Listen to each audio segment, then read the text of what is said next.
Hello दोस्तों, कैसे हैं आप सब लोग। आशा करती हूँ अच्छे होंगे। हमारी आज की कहानी का नाम है गलतियाँ। सोनिया बोली, जा रही हूँ, अब लौट कर नहीं आऊँगी। अभय बोला, जल्दी दूर हो जा मेरी नज़रों से। जितनी देर तक तू मुझे दिखती रहेगी मेरे लिए सांस लेना भी मुश्किल हो जाएगा। वह बोली, अभी गुस्से में हो, जब सच्चाई पता चलेगी तब रोओगे। फिर सोनिया ने उसके जवाब का इंतज़ार नहीं किया। वो तेजी से घर के बाहर निकल गई। सोनिया और अभय ने 2 साल पहले लव मैरिज की थी। शुरू में दोनों के घर वाले विरोध कर रहे थे, मगर आखिर में मान गए। शादी पूरे रीति रिवाजों के अनुसार हुई थी। जैसा कि समाज में धारणा है कि प्रेम विवाह ज़्यादा दिन टिकता नहीं है, क्योंकि दोनों के घर वाले ही उसे गलत साबित करने में लग जाते हैं। यही सोनिया के साथ हुआ। अभय के घर वाले शादी के लिए मान तो गए थे, मगर उनके दिलों में कहीं न कहीं सोनिया के प्रति एक आक्रोश था कि उसने भोले भाले अभय को अपने जाल में फंसा लिया था। इस कारण सोनिया को ससुराल में सास ससुर देवर ननद का प्यार मिलने की जगह उपेक्षा ही मिली। वे लोग कभी सोनिया को स्वीकार नहीं कर पाए। हर समय उसके काम में नुक्स निकाला जाता था। वो घर वालों के लिए कितना भी अच्छा क्यों ना कर दे, फिर भी उसे उपेक्षा और उलाहना ही मिलती थी। धीरे धीरे वो भी चिड़चिड़ी होती गई। कभी कभी अपना पक्ष रखने के लिए या खुद को सही साबित करने के लिए वो घर वालों से उलझने लगी थी। मगर इसका परिणाम और भी बुरा हो गया। अब वे लोग सोनिया के खिलाफ साजिशें करने लगे थे। उन लोगों का एक ही मकसद होता था कि कैसे भी करके सोनिया को अभय की नज़रों में गिराया जाए। सोनिया के द्वारा बनाए गए खाने में कभी नमक डाल दिया जाता था, उसके द्वारा धोए हुए कपड़ों को फिर से गंदा कर दिया जाता था। घर में किसी चीज़ के फूटने या खो जाने का नुकसान होता था, वो भी सोनिया पर ही डाल दिया जाता था। जब वो 3 महीने की प्रेग्नेंट थी, तब उसके खाने में सास ने न जाने क्या मिलाया कि उसका बच्चा गिर गया। फिर बच्चा गिरने का जिम्मेदार भी सोनिया को ही ठहराया गया। सोनिया के लिए उस घर में रहना मुश्किल हो गया था। वो अभय पर अलग होने का दबाव डालने लगी। इसका परिणाम भी उल्टा ही हुआ। इससे अभय और सोनिया के रिश्ते में खटास आने लगी थी। वो बिल्कुल अकेली पड़ गई थी। एक दिन कहा सुनी के बीच ननद ने उस पर हाथ उठा दिया। जब सोनिया ने जवाब में हाथ उठाया तो बवाल हो गया। ननद जानबूझकर बेहोशी का नाटक करने लगी। अभय को दुकान से घर आना पड़ा। तब माँ बोली, बेटा तू हम लोगों को अलग कर दे, क्योंकि बहू का कोई भरोसा नहीं है, ये किसी दिन हमारी जान ले लेगी। अभय घर में कलह के कारण पहले से परेशान था। वो सोनिया के सामने हाथ जोड़ते हुए बोला, बस बहुत हुआ, अब और सहन नहीं होता, तू इस घर से चली जा। मैं अब और तुम्हारे साथ नहीं रह सकता। सोनिया पति की तरफ देखती रह गई। बोली, अब तुम्हें भी मुझ पर यकीन नहीं रहा ना। अभय बोला, यकीन करने के लिए कुछ बचा भी नहीं है। अब मैं तुम्हारा चेहरा भी नहीं देखना चाहता। प्लीज़ मुझे रिहा कर दे। सोनिया बोली, घर वालों ने कहा वो मान लिया, मेरी भी तो सुन लो। अभय बोला, 2 साल से तुम्हारी ही सुनता आ रहा हूँ, मगर अब नहीं सुनूंगा। सोनिया ने गौर से पति का चेहरा देखा, मगर उस चेहरे में उसे पहले वाला अभय दिखाई ही नहीं दिया, जो उस पर जान छिड़का करता था। आज वो हार चुकी थी, बिल्कुल थक चुकी थी। एक औरत अकेली 100 लोगों का सामना कर सकती है, पूरे ज़माने के ताने सहन करके भी ज़िंदगी गुजार सकती है, मगर वो तब टूट जाती है जब उसका अपना पति उस पर भरोसा नहीं करता। वो उस समय टूट कर बिखर जाती है जब पति उसकी सुनना छोड़ देता है। सोनिया बोली, जा रही हूँ, अब लौट कर नहीं आऊँगी। अभय बोला, जल्दी दूर हो जा मेरी नज़रों से। जितनी देर तक तू मुझे दिखती रहेगी मेरे लिए सांस लेना भी मुश्किल हो जाएगा। वह बोली, अभी गुस्से में हो, जब सच्चाई पता चलेगी तब रोओगे। फिर सोनिया ने उसके जवाब का इंतज़ार नहीं किया। वो तेज़ी से घर के बाहर निकल गई। जब सोनिया घर पहुंची तो उसकी हालत देखकर पिता बोले, क्या हुआ, ऐसी हालत में क्यों चली आई। रोते हुए बोली, हमेशा के लिए वो घर छोड़ आई हूँ पापा। पिता बोले, मैंने पहले ही कहा था कि वो लड़का और उसका परिवार तुम्हारे लायक नहीं है, मगर उस वक्त तो तुम्हारे ऊपर इश्क का भूत चढ़ा था, अब भुगतो। सोनिया बोली, आपकी बेटी का घर टूट गया और आप अब भी वही बात लिए बैठे हो।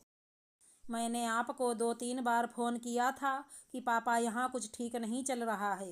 एक बार आकर अभय के परिवार वालों को समझा जाओ, मगर आप नहीं आए। इसलिए कि मैंने अपनी पसंद के लड़के से शादी की थी। आप इंतज़ार कर रहे थे कि कब मैं रोती हुई आऊँ और आप मुझे कह सको कि इसका भूत चढ़ा था, अब भुगतो। सोनिया आगे बोली, अगर मैं आपकी पसंद के लड़के से शादी करती तब आप रिश्ते को बचाने की 100 कोशिशें करते ताकि खुद गलत सिद्ध ना हो जाओ। ये कैसी सोच है पापा?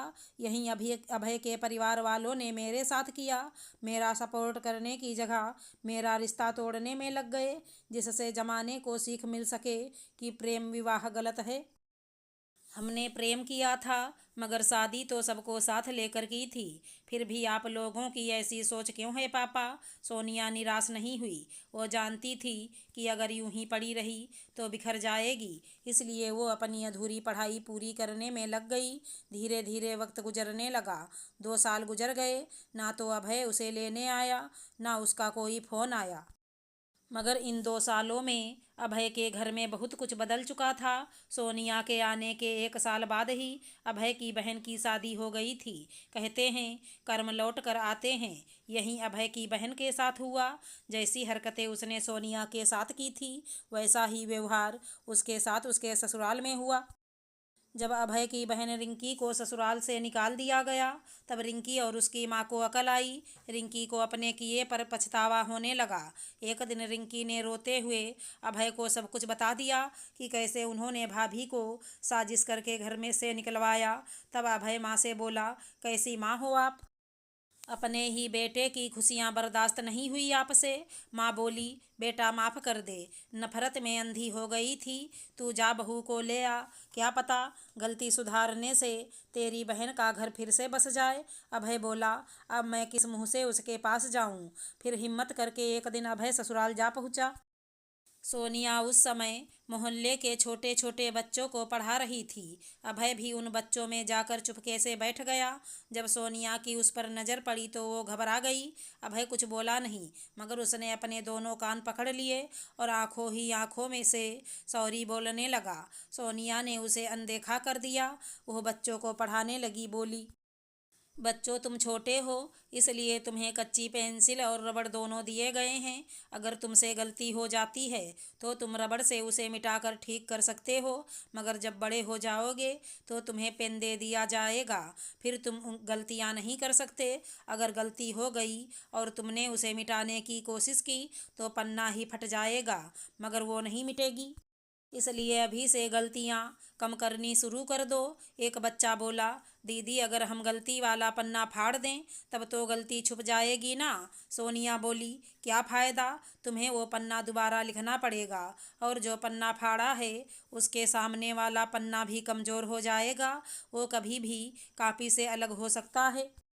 बच्चा बोला, दीदी तब तो मुझे बहुत परेशानी होगी, मैं बहुत गलतियां करता हूँ। अभय बोला, मैं भी बहुत बड़ी गलती कर चुका हूँ। अब मैं कापी ही नहीं डालना चाहता हूँ, नए सिरे से गृह कार्य करना चाहता हूँ। बेटा अपनी दीदी से पूछो, क्या ये संभव है? सोनिया बोली, बिल्कुल नहीं। कुछ गृह कार्य ऐसे होते हैं कि समय पर ना किए जाएं तो उसका 0 अंक मिल चुका होता है और रिजल्ट शीट में चढ़ चुका होता है। सोनिया बोली, बच्चों आज की पढ़ाई पूरी हुई, अब घर जाओ। बच्चों के जाते ही अभय कान पकड़ कर बैठ गया।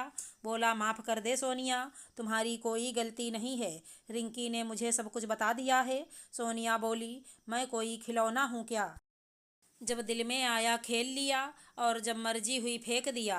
जब कोई मर्द अपनी पत्नी से ये कहता है ना कि मेरे घर से निकल जाओ, तुम्हें नहीं मालूम उस दिन उस औरत का मरण हो जाता है। इसलिए सोनिया उसी दिन ख़त्म हो गई थी। अब मैं कोई और हूँ जिसे तुम्हारी कोई ज़रूरत नहीं है। मुझे अकेले जीना आता है। चले जाओ मेरे घर से, क्योंकि जितनी देर तुम यहाँ खड़े रहोगे मेरा सांस लेना भी मुश्किल हो जाएगा। वह बोला, इतना बुरा हूँ क्या मैं? ठीक है, चला जाता हूँ। वो मर्द था। मर्दों को बात ज़्यादा चुभती है, इसलिए नहीं रुका और चलकर घर से बाहर निकल गया। मगर सोनिया औरत थी जिसके पास एक कोमल दिल होता है।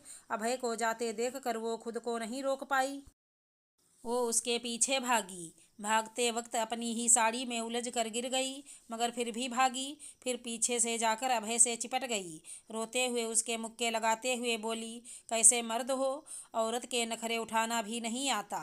अभय की आंखों में भी आंसू आ गए। वह बोला, नहीं बनना मुझे मर्द, क्योंकि मर्दों को तुम औरतें खिलौना बना लेती हो। माँ बनकर भी काबू में रखना चाहती हो, बहन बनकर भी काबू में रखना चाहती हो, और पत्नी बनकर पूरा अधिकार जमा लेती हो। हम मर्द लोग पिस जाते हैं तुम लोगों की चकरगिन्नी में। बताओ हम क्या करें। हमें माँ बहन और बीवी सब चाहिए, क्योंकि ये सभी हमारी जिम्मेदारी होती हैं। वो रुका नहीं, बोलता गया, तुम औरतों को समझना नामुमकिन है। पता ही नहीं चलता कौन सही है कौन गलत। अंत में तुम हम मर्दों की मति भ्रष्ट कर देती हो। फिर हम गुस्से में फैसला सुना देते हैं और बुरे बन जाते हैं। वो आगे भी और बहुत कुछ बोलने वाला था कि सोनिया ने उसके मुंह पर हाथ रख दिया। बोली, हम औरतें ऐसी ही होती हैं, भगवान ने हमें ऐसा ही बनाया है। लड़कर कुछ देर में वैसी की वैसी हो जाती हैं, इसलिए हमारी बातों में मत आया करो। फिर वो उसका हाथ पकड़कर अंदर ले गई। बोली, कुछ देर रुको, मैं तैयारी कर लेती हूँ, फिर चलेंगे। वो बोला, ढंग से तैयारी कर लो, हम गोवा चलेंगे, 20 दिन वहाँ घूमेंगे। एक नई जिंदगी की शुरुआत करनी है, इसलिए थोड़ा रिलैक्स होना चाहता हूँ। सोनिया बोली, अच्छा किया, मैं भी थोड़ा रिलैक्स होना चाहती हूँ। सोनिया के पापा बाहर निकल आए और बोले, सोनिया की माँ, बेटी को ढंग से तैयार कर दो, आज उसे दुआओं के साथ विदा करूँगा। अगर हमारी कहानी पसंद आई हो तो चैनल को लाइक शेयर सब्सक्राइब करें। राधे राधे दोस्तों।